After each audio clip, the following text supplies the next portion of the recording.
Hallelujah. खुदावंद यीशु मसीह नासरी के नाम से एक बार फिर से पादरी अविनाश का और मेरे घर की कलीसिया से लुधियाना से आप लोगों को सलाम पहुंचे। आज की थोड़ी देर के लिए आपके साथ मिलकर जो इबादत करना चाहते हैं, परमेश्वर उस पर भी खूब आशीष उंडेले। आइए छोटी सी दुआ करेंगे। खुदा बाप, खुदा बेटा और खुदा पवित्र आत्मा के नाम से आमीन। पिताजी, हम प्रार्थना करते हैं प्रभु यीशु मसीह नासरी के नाम से, मेहरबानी से आज की इबादत पर खूब आशीष उंडेल दीजिए और जो आपका मकसद है उसे पूरा करने में हमारी मदद कर दीजिए। प्रभु यीशु मसीह नासरी के नाम से खुदावन सुनने वाले खूब आशीष पाएं और शांति और तसल्ली पाएं और प्रभु यीशु मसीह में बढ़ते चले जाएं। यीशु मसीह के नाम से मांगते हैं, आमीन।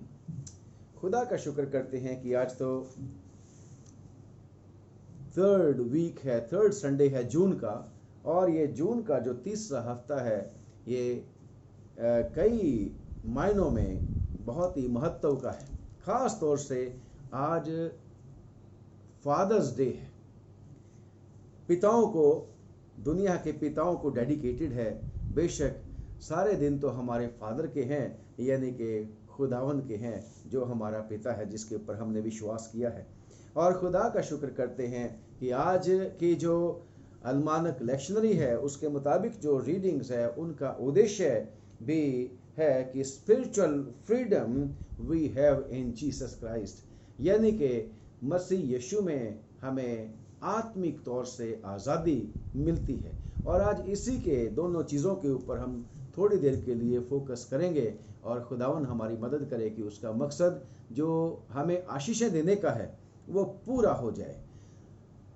परमेश्वर के वचन में आज 3 रीडिंग हैं लेक्शनरी के मुताबिक। पहली रीडिंग हम पढ़ेंगे और उसके बाद पहली रीडिंग है ड्यूट्रोनोमी चैप्टर 5 वर्सेस 12 to 15 और दूसरी रीडिंग है 2 Corinthians 3rd चैप्टर 7 to 18। दूसरा कुरिन्थियों उसका तीसरा अध्याय 7वीं आयत से लेके 18 आयत तक, और उसके गॉस्पल्स में से जो रीडिंग है वो है मरकुस की इंजील, उसका दूसरा अध्याय 23 आयत से लेके तीसरे बाब की 6 आयत तक।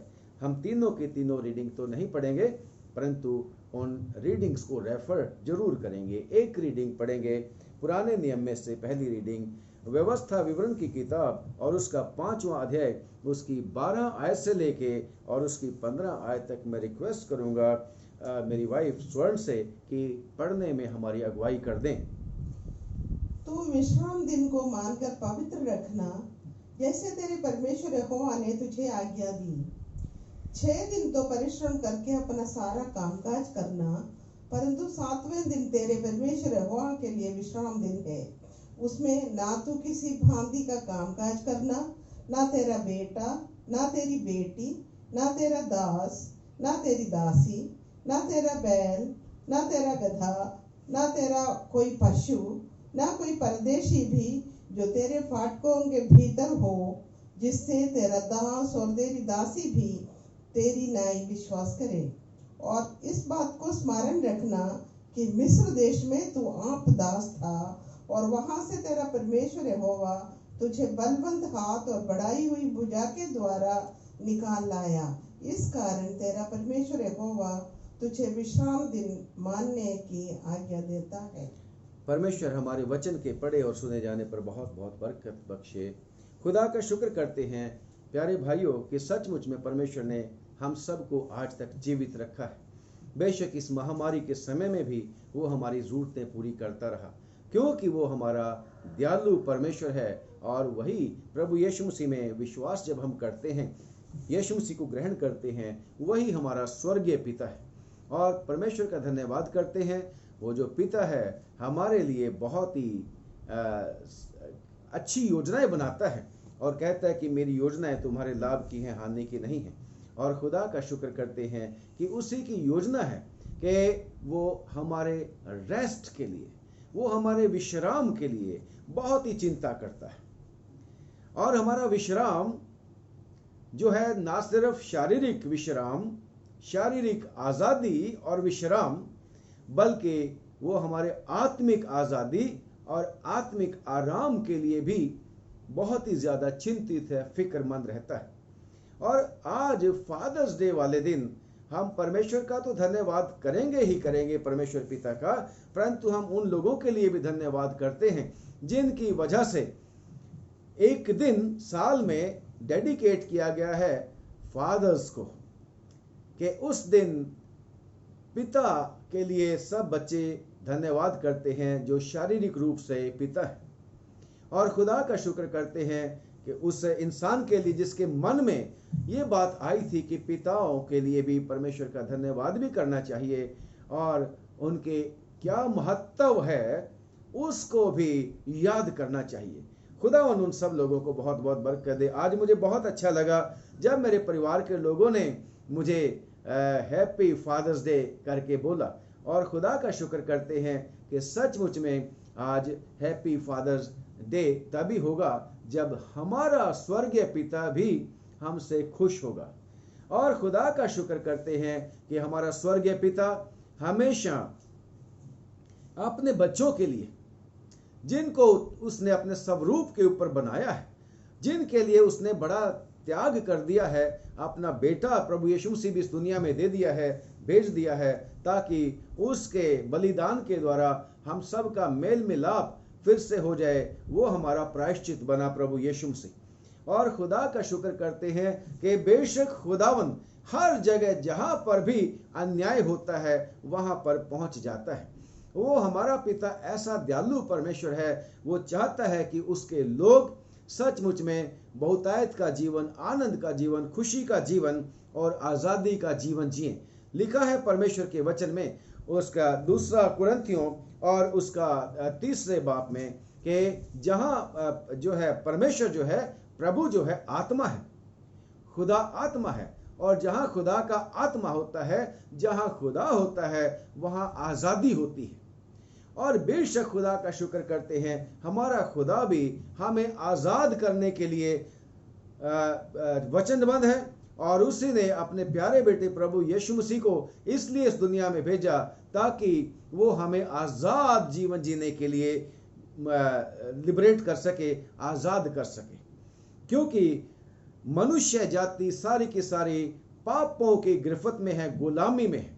और जिस तरीके से परमेश्वर के वचन में लिखा है रोमियो की चिट्ठी में कि हम जिसके कहने में रहते हैं, जिस चीज का हम हुक्म मानते हैं, उसके हम गुलाम हो जाते हैं। यानी कि परमेश्वर की तुलना में हम किसी भी बात को अगर परमेश्वर को स्थान ना देते हुए उस बात को मानते हैं तो हम उस चीज के गुलाम होते हैं। चाहे वो पैसे का लालच हो, चाहे वो सफलता पाने के लिए किसी भी तरह के हथकंडे अपनाना हो और परमेश्वर को नाराज कर देना हो, वो गुलामी होती है उस चीज की और परमेश्वर से दूरी होती है और वो पाप होता है। चाहे वो किसी भी तरह की लालसा क्यों ना हो जो परमेश्वर की इच्छा के खिलाफ है, हम उस चीज के गुलाम हो जाते हैं। और परमेश्वर हमें उन्हीं चीजों से आजाद करने के लिए, आराम देने के लिए इस धरती के ऊपर मनुष्य के रूप में यीशु मसीह के जरिए पधारे। क्योंकि पहले समय में भी उत्पत्ति की किताब जब हम पढ़ते हैं कि मनुष्य के मन में एक इच्छा जागृत हुई थी कि मैं भी खुदावन की तरह बन जाऊंगा। बेशक उसको बताया गया था कि तू खुदावन के स्वरूप के ऊपर बनाया है, परंतु शैतान जो है, जो झूठ का पिता है, उसने झूठ में आके बोला कि अगर तुम खुदा का हुक्म ना मानकर इस पेड़ का फल खा लोगे तो तुम परमेश्वर के तुल्य हो जाओगे, परमेश्वर के समान हो जाओगे। भाई, परमेश्वर ने तो पहले ही मनुष्य को अपने जैसा बनाया, अपने समान बनाया, अपना दम उसमें फूंका, पर मनुष्य को परमेश्वर की बात के ऊपर विश्वास नहीं हुआ, बल्कि उसने झूठ के ऊपर विश्वास किया। शैतान की बात जो झूठ थी उसके ऊपर विश्वास किया और उसको ज्यादा महत्व दिया, और वहीं से उसकी गिरावट शुरू हो गई।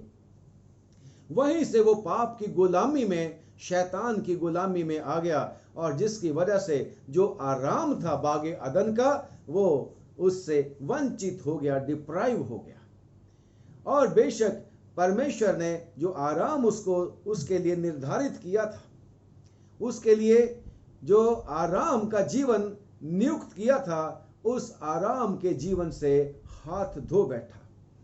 उस जीवन से जिसमें उसको परमेश्वर ने, आदम को परमेश्वर ने सारी चीजों का अधिकारी ठहरा दिया था, उससे भी हाथ धो बैठा, क्योंकि उसके मन में झूठ समा गया, पाप समा गया। शैतान ने उसके मन को पाप का गुलाम बना दिया। और परमेश्वर का धन्यवाद करते हैं कि चाहे आदम को परमेश्वर ने बाहर निकाल दिया, परंतु उस पिता का, उस परमेश्वर का, उस सर्वशक्तिमान जो स्वर्गीय पिता है हमारा, उसका मन फिर भी आदम में ही लगा रहा। आप में और मुझ में आज तक आदमियों में परमेश्वर का मन लगा रहता है कि किसी ना किसी तरीके से उस पाप की गुलामी से इनको आजाद करे। मैं इनके रेस्टलेस जीवन को मैं आरामदायक बना दूं, कंफर्टेबल बना दूं, खुशी का जीवन बना दूं। क्योंकि आदम ने जब गलती कर ली तो उसके जीवन में आराम नहीं रह गया था, बल्कि उसको इतनी मेहनत करनी थी कि पसीना बहा के ही उसको खाना मिलना था। फिर भी चाहे उसको फिजिकल कंफर्ट किसी ना किसी तरीके से पाने की कोशिश करता रहे मनुष्य, परंतु आत्मिक तौर से वो डिस्कंफर्ट रहा, अनकंफर्टेबल रहा।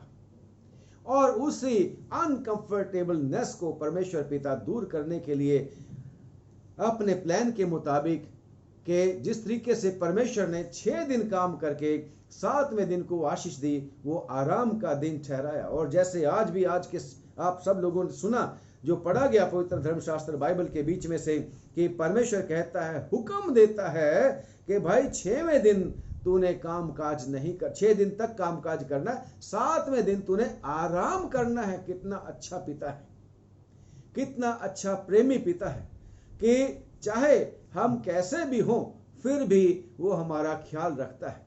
चाहे हम उसकी हुक्म अदुली करते रहे, अनाज्ञाकारिता करते रहें, तो भी वो हमारा ख्याल करता है।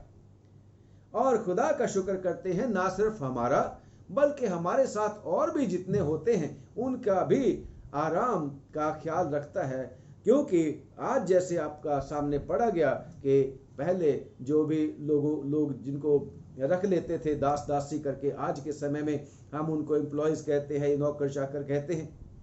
परमेश्वर चाहता है कि उनको भी एक दिन का रेस्ट जरूर मिलना चाहिए। और खुदावन ना सिर्फ मनुष्यों के रेस्ट के बारे में बोलता है बल्कि जानवरों के भी। कोई भी पशु, चाहे गधा हो, चाहे कोई परदेसी भी हो, चाहे कोई तेरा बैल हो, जैसा भी है, सारी चीजों का रेस्ट का परमेश्वर ध्यान रखता है। कैसा दयालु परमेश्वर है। और यहां तक कि परमेश्वर पृथ्वी के रेस्ट का भी वर्णन करता है कि पृथ्वी को भी, जमीन को भी, हमारे खेतों को भी रेस्ट मिलना चाहिए। और खुदा का शुक्र करते हैं, वो इसलिए मनुष्य को रेस्ट दिलाते हुए, इन जो बाइबल पढ़ने वाले लोग हैं जिनको पता है कि मिस्र में किस तरीके से इस्राएली लोग गुलाम थे, उनको याद कराता है कि तुम मिस्र में गुलाम थे, और गुलाम जो था रेस्टलेस उसका जीवन होता है, उसको अपने मालिक की इच्छा के मुताबिक चलना पड़ता है। परंतु परमेश्वर ने उनको गुलामी से आजाद कर दिया ताकि वो आजाद हो सके। हमारे अपने देश में भी, भारतवर्ष में भी खुदा ने आजादी के लिए लोगों का प्रबंध किया, जिसकी वजह से परमेश्वर ने ऐसे परमेश्वर के सेवकों को इस्तेमाल किया, ऐसे मिशनरीज को इस्तेमाल किया, जिन्होंने इंडिया की, भारतवर्ष की आज़ादी में बहुत बड़ा योगदान दिया। और खुदा का शुक्र करते हैं, ना सिर्फ भारतवर्ष बल्कि जगह जगह जहां पर भी लोगों ने एक दूसरे को गुलाम बना लिया था, उन सब को छुड़ाने के लिए परमेश्वर ने जब समय पूरा हुआ तो इंतजाम किया। और ऐसे ही परमेश्वर चाहता है कि हम ना सिर्फ फिजिकल रेस्ट पाएं बल्कि हम आत्मिक तौर से भी रेस्ट पाएं, क्योंकि हमारे रेस्ट का संबंध हमारी आत्मा के साथ भी होता है।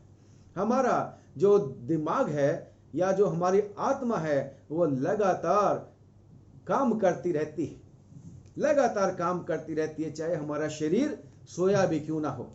और खुदा का शुक्र करते हैं कि वो स्पिरिचुअल रेस्ट मिलता है परमेश्वर की आज्ञा मानने के द्वारा।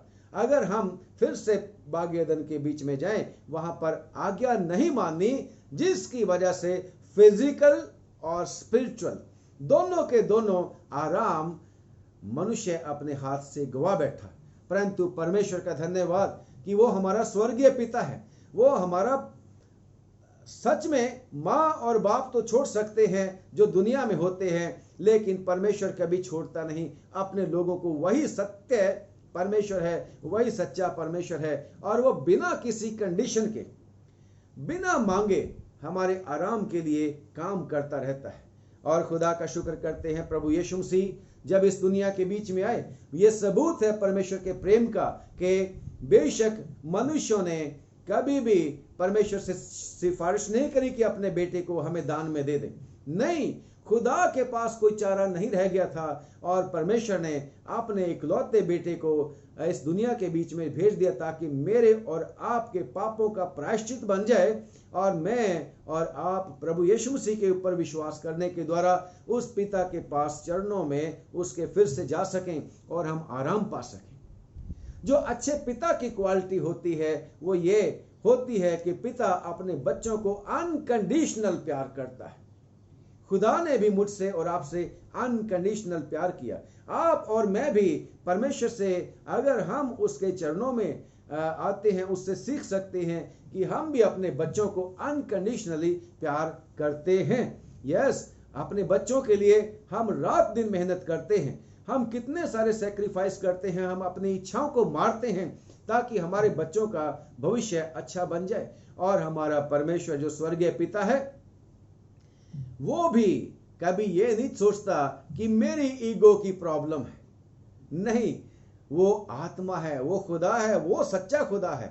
इस दुनिया में रहते हुए हम जो पिता हैं कितनी ही बार अपने बच्चों से नाराज हो जाते हैं और उम्मीद करते रहते हैं कि जब ये कंडीशन पूरी होगी तभी मैं अपने बच्चे को ऐसा या वैसा तोहफा दूंगा या इस तरीके से उसके काम आऊंगा। नहीं, हमारा पिता तो आप ही जो स्वर्गीय पिता है हमारे लिए सब कुछ करता रहता है और उसका प्रेम तो उस समय हमारे ऊपर प्रकट होता है जब हम उसके आज्ञा मानने वाले बच्चे नहीं थे। जैसे परमेश्वर के वचन में हम पढ़ते हैं रोमियो की चिट्ठी और उसका 5वां अध्याय और उसकी 8वीं आयत में क्या लिखा है।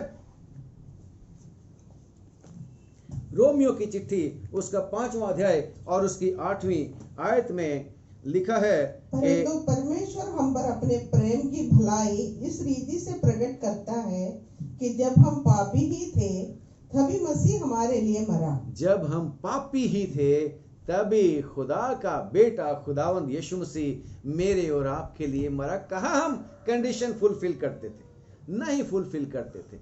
यही मेरे और आपको जो पिता हैं इस दुनिया के बीच में उनको सीखना है। बेशक हम करते भी हैं, परंतु हम और अच्छे तरीके से अगर पिता का रोल अदा करना चाहें तो हमें हमेशा उस स्वर्गीय पिता से सीखना है, क्योंकि हमारा प्रभु यीशु मसीह जो हमारा बिचवई हुआ है वो भी कहता है कि मैं अपने पिता से सीखता हूँ, मैं अपने पिता से सीखता हूँ। जब हम पढ़ते हैं परमेश्वर के वचन में यूहन्ना की चिट्ठी, यूहन्ना की पत्री, न यूहन्ना का गॉस्पल, यूहन्ना की इंजील और उसका 5वां अध्याय और उसकी 19वीं आयत में लिखा है, इस पर यीशु ने उनसे कहा, मैं तुमसे सच सच कहता हूं, पुत्र आपसे कुछ नहीं कर सकता, केवल वो जो पिता को करते देखता है, क्योंकि जिन जिन कामों को वो करता है उन्हें पुत्र भी उसी रीति से करता है, क्योंकि पिता पुत्र से प्रेम रखता है और जो जो काम वो आप करता है वो सब उसे दिखाता है। और लिखा है, और वह इनसे भी बड़े काम उसको दिखाएगा। यस, मैं और आप अगर परमेश्वर पिता जो स्वर्ग में है उसको अपना पिता मानते हैं, यस विश्वासियों, यीशु मसीह ने भी हमें यही दुआ करनी सिखाई थी, आए हमारे पिता तू जो स्वर्ग में है। यस, प्रभु यीशु मसीह के ऊपर विश्वास करके हम उसको पिता कहने का हक पाते हैं, हम उसको बाप कहने का हक पाते हैं, उसके बेटे और बेटियां बनने का हक उस स्वर्गीय पिता से हम पाते हैं, जिसने एक बार हमारे अनाज्ञा की वजह से, हमारी नाफरमानी की वजह से बाग एदन में से, उस रेस्ट में से हमें निकाल दिया। फिर से वही रेस्ट पाने का अधिकार प्रभु यीशु मसीह में हमें मिलता है। तो जो हम पिता हैं हमें भी जिस तरीके से यीशु मसीह कहते हैं, अभी अभी पढ़ा गया है कि जो कुछ पिता करता है मैं पिता उसको दिखाता है, ताकि पुत्र भी वैसा ही काम करे जैसा पिता को करते देखता है। और मुझे और आपको भी उस स्वर्गीय पिता के कामों की तरफ ध्यान करना चाहिए, ताकि हम उस पिता से सीखें। और ये तभी पॉसिबल होगा जब हम उसकी आज्ञाओं को मानेंगे, जब हम उसकी आज्ञाओं को मानेंगे और उसमें बने रहेंगे। क्योंकि खुदावंद यीशु मसीह ने भी हमसे यही कहा कि 15 अध्याय में, John gospel according to Saint John chapter 15 में, कि तुम मुझ में बने रहो, यानी मेरी बातों में बने रहो, मेरी आज्ञाओं में बने रहो, मेरे वचनों के मुताबिक करो, तो जो चाहो तुम मांगो तुम्हारे लिए हो जाएगा। तो हम भी पिता, अपने स्वर्गीय पिता में अगर बने रहेंगे तो उससे बुद्धि पाएंगे, क्योंकि वही बुद्धि का भंडार है और हम अच्छे पिता साबित हो सकते हैं। और हम पिता से सीख सकते हैं और हम अपने बच्चों को सिखा सकते हैं। खुदा का शुक्र करते हैं कि खुदावन ने सचमुच में मेरे और आपके लिए आराम के लिए सब कुछ कर दिया, क्योंकि परमेश्वर ने दुनिया से, ना सिर्फ एक इंसान से, ना सिर्फ एक खास किस्म की जाति के लोगों से, बल्कि दुनिया से, क्योंकि सारी की सारी दुनिया, सारे के सारे दुनिया के जितने भी लोग हैं, किसी भी रंग भेद के हों, वो सारे के सारे परमेश्वर का स्वरूप हैं। उनको परमेश्वर ने अपने रूप पे बनाया, वो परमेश्वर की प्रॉपर्टी है। बेशक जैसे शुरू में बताया गया कि बेशक शैतान के ऊपर विश्वास करके उसकी बातों में आके शैतान के फर्जंद बन गए, यानी कि खुदा से अलग हो गए, खुदा के हुक्मों को तोड़ते हैं, उनके लिए भी दोबारा परमेश्वर के साथ मेल जोल करने का मौका है, वसीला है, और वो है प्रभु यीशु मसीह। अगर मैं और आप भी प्रभु यीशु मसीह के ऊपर विश्वास करते हैं तो मेरे और आपके लिए भी खुदावंद यीशु मसीह इसलिए आया ताकि हम आराम पाएं। हम ना सिर्फ शारीरिक आराम, बल्कि हम आत्मिक तौर से जो जिसका संबंध हर तरह के आराम के साथ है, वो आराम पाएं। लिखा है परमेश्वर के वचन में, चाहे किसी के पास बहुत धन दौलत भी हो जाए और दुनिया का सारा वैभव भी प्राप्त कर ले, अगर उसके मन में शांति और तसल्ली नहीं तो फायदा क्या हुआ। परंतु खुदा का शुक्र करते हैं कि पौलुस रसूल कहता है कि भाई परमेश्वर हमसे प्रेम करता है और वो प्रेम हमें संतुष्ट रहना सिखाता है। परमेश्वर हमारी आत्मा में रेस्ट हमें देता है, जिसकी वजह से हम भूखे भी रहना जानते हैं, हम कमजोर कंगाल भी रहना जानते हैं, उसमें भी हमें संतुष्टि मिलती है। और पौलुस रसूल कहता है कि कौन हमें परमेश्वर के प्रेम से अलग कर सकता है। कोई हमें परमेश्वर के प्रेम से अलग नहीं कर सकता। रोमियो की चिट्ठी 8 बाब की 38 और 39 आयत और कुछ आयतें पढ़ेंगे। ना तो फिर हमें कंगाली, ना हमें बीमारी, ना हमें कोई अपदूत, ना हमें अकाल, ना हमें प्रेजेंट, ना फ्यूचर, ना पास्ट, कोई भी चीज हमें रेस्टलेस नहीं कर सकती, क्योंकि हमारी आत्मा जब सबमिट हो जाती है परमेश्वर को, तो परमेश्वर हमें हर तरीके का आराम देता है। क्योंकि परमेश्वर नहीं चाहता कि हम रेस्टलेस रहें, हम किसी भी चीज के गुलाम रहें, हम गरीबी के गुलाम रहें। खुदावन चाहता है कि हम गरीब ना रहें, हमारी जरूरतें समय पर पूरी हो। खुदावन नहीं चाहता कि हम अनपढ़ता के गुलाम रहें, अज्ञान के गुलाम रहें। परमेश्वर चाहता है कि हम सचमुच में अच्छी एजुकेशन प्राप्त करें। परमेश्वर चाहता है कि हम शारीरिक तौर से भी स्ट्रांग रहें, जैसे हमारा स्वर्गीय पिता स्ट्रांग है हर बात में, ऐसे ही जो हम उसके बच्चे हैं, हमें भी परमेश्वर चाहता है कि हम स्ट्रांग रहें, ताकि हम कमजोरी के, बीमारियों के गुलाम ना रहें। खुदावन हमें हर तरह का रेस्ट देना चाहता है, ताकि हम भी अपने बच्चों को रेस्ट दे सकें।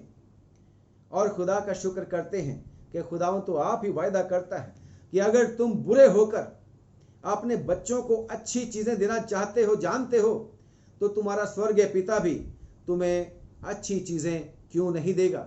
इसलिए मैं सब दुनिया के फादर्स को, पिताओं को यह सलाह देता हूं कि हम सब उस स्वर्गीय पिता के नक्शे कदम पर चलें, उससे मदद मांगे, ताकि हम अच्छे पिता बन सकें, ताकि हम अपने बच्चों के लिए पूरा का पूरा जैसा वो हमसे प्रेम करता है हम भी उनके साथ प्रेम के साथ पेश आ सकें।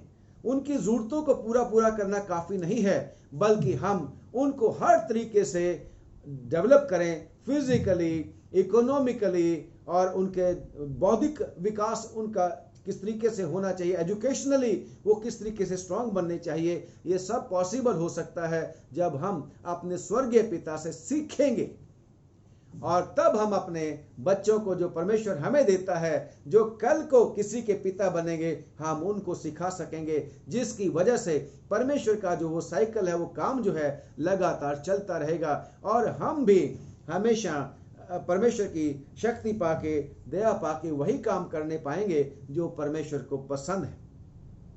प्यारो, परमेश्वर हमें रेस्ट देना चाहता है, आज़ादी देना चाहता है, और इसके लिए प्रभु यीशु मसीह है सिर्फ जिसने क्लेम किया कि मेरे पास आओ। दुनिया के तमाम लोगों, जो तुम बोझ से दबे हुए हो, जो तुम थके मांदे हो, मेरे पास आओ, मैं तुम्हें आराम दूंगा, मैं तुम्हें गुलामी से आराम दूंगा, यानी कि आज़ादी दे दूंगा।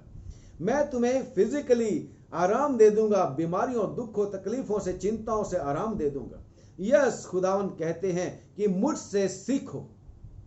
यीशु मसीह कहते हैं मेरा जुआ अपने ऊपर ले लो और मुझसे सीखो, मैं दिल का हलीम हूं और फिरोतन।